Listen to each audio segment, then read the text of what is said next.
പരീക്ഷാ പേ ചർച്ച 26 എന്ന പരിപാടിയിൽ നമ്മുടെ പ്രധാനമന്ത്രി കുട്ടികളുമായി സംവദിക്കുന്നതിനിടെ ഒരു പെൺകുട്ടി ചോദിച്ച ചോദ്യവും അതിന് അദ്ദേഹം നൽകിയ മറുപടിയും വളരെ ആനുകാലിക പ്രസക്തിയുള്ളതാണ്.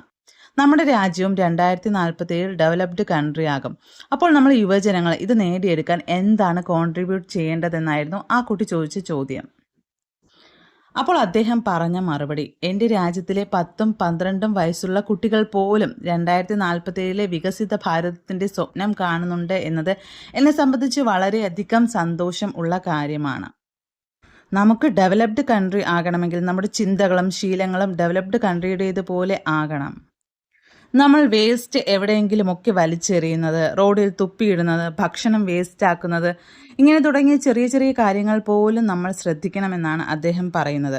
നമ്മൾ വീട്ടിൽ ഭക്ഷണം ഉണ്ടാക്കുമ്പോൾ അത് മിച്ചം വരാതെ ആവശ്യത്തിന് മാത്രം ഭക്ഷണം ഉണ്ടാക്കുക എന്ന തീരുമാനമെടുക്കുമ്പോൾ തന്നെ അത് എത്ര ഉപകാരപ്രദമാണ്. ഒരു പൗരനെന്ന നിലയ്ക്ക് നമ്മൾ ജീവിതത്തിൽ ഇതെല്ലാം ചിട്ടയായി ചെയ്യുമ്പോൾ തന്നെ നമ്മൾ വികസിത ഭാരതത്തിനായി സംഭാവന നൽകുന്നു എന്നത് തന്നെയാണ് ശ്രദ്ധേയമായൊരു കാര്യം. നമ്മൾ നമ്മുടെ രാജ്യത്തിൽ ഉൽപ്പാദിപ്പിക്കുന്ന സാധനങ്ങൾ, മെയ്ഡ് ഇൻ ഇന്ത്യ പ്രോഡക്ട്സ് വാങ്ങുമ്പോൾ ഒരു കല്യാണം പോലും പുറം രാജ്യങ്ങളിൽ പോയി നടത്തുന്നതിന് പകരം ഇവിടെ നടത്തുമ്പോൾ ഒക്കെ തന്നെയും നമ്മുടെ വികസിത ഭാരതത്തിനായുള്ള കോൺട്രിബ്യൂഷൻ നമ്മുടെ ഭാഗത്തു നിന്നും ഉണ്ടായി എന്നത് ഒരു ഇന്ത്യൻ പൗരൻ എന്ന നിലയ്ക്ക് വളരെ അഭിമാനമുണർത്തുന്ന കാര്യമാണ്.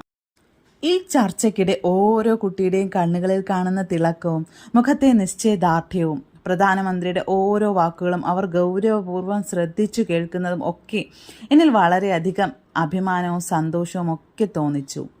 വികസിത ഭാരതത്തിനായി ചെറിയ ചെറിയ കാര്യങ്ങളിൽ പോലും ശ്രദ്ധിച്ച് നമ്മുടെ ചിന്തകളും പ്രവൃത്തികളും അതിനായി രൂപവൽക്കരിക്കാം എന്നൊരു ബ്യൂട്ടിഫുൾ മെസ്സേജ് കൂടിയാണ് ആ കുട്ടികൾ പകർന്നു നൽകുന്നത്.